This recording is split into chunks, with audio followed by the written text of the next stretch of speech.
7 ટર્મથી સાંસદ રહેલા ભરૂચ જિલ્લા સાંસદ મનસુખ વસાવાએ હવે પછી 8મી ટર્મમાં ચૂંટણી નહીં લડવાનો નિર્ણય કર્યો છે। કમલમ કાર્યાલય ખાતે સાંસદ મનસુખ વસાવાએ મીડિયાને જણાવ્યું હતું કે મારા પછી હવે યુવા કાર્યકરને તૈયાર કરવા જોઈએ કે જેથી હું હવે 8 ચૂંટણી નહીં લડું। વધુમાં તેમણે જણાવ્યું હતું કે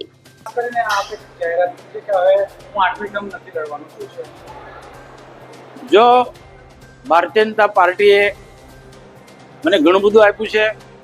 95માં પણ રાજપીપળામાં વિધાનસભા ધારાસભ્ય બન્યો, જેસુભાઈની સરકારમાં મંત્રી બનાવ્યો અને સતત 1998 થી ભરૂચ લોકસભામાં મને જીતાડ્યો। ઓપન સીટ છતાં પણ ભારતીય જનતા પાર્ટી મને જીતાડે છે। તો સ્વાભાવિક છે કે બીજા ઘણા બધા કાર્યકર્તા એ પણ આ ક્ષેત્રની અંદર આવવું હોય તો એના માટે મેં ઓપનલી કહું છું કે બીજા કોઈ પણ કાર્યકર્તાને મારે ચાન્સ આપવો જોઈએ અને પાર્ટી એ એંગલથી પણ વિચારે।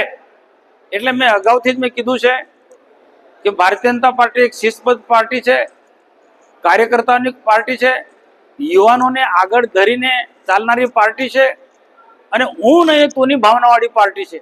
તો એને ધ્યાનમાં રાખીને હું આજે પણ કહું છું કે પાર્ટી મને ઘણું આપ્યું છે, તો હવે પછી બીજો મારા પછી કોઈ ને કોઈ ઉમેદવાર પાર્ટી નક્કી કરે।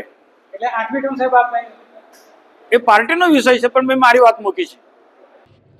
સાંસદ મનસુખ વસાવા ફાયર બ્રાન્ડ નેતા ગણાય છે। એમણે ભરૂચ નર્મદાના રાજકારણમાં પોતાની આગવી ઓળખ ખાસ કરીને આખા બોલા નેતા તરીકે છે। તેઓ ભ્રષ્ટાચાર સામે, અધિકારી સામે, સરકાર સામે, પાર્ટીના કાર્યકર્તાઓ સામે સતત અવાજે લડતા આવ્યા છે। પાર્ટીમાં ખોટું કામ થયું હોય તો પાર્ટી સામે અવાજ ઉઠાવતા આવ્યા છે, જેને કારણે આમ જનતામાં તેઓ લોકપ્રિય રહ્યા છે। તો પાર્ટીમાં તેમણે આગેવાનો કાર્યકરની નારાજગી વહોરી લીધી હોવા છતાં પણ પોતાના નિર્ણય પ્રત્યે મક્કમ રહ્યા છે। એટલે કે મનસુખભાઈ આખા બોલા અને ફાયર બ્રાન્ડ નેતા તરીકે લોકોની યાદ રહેશે।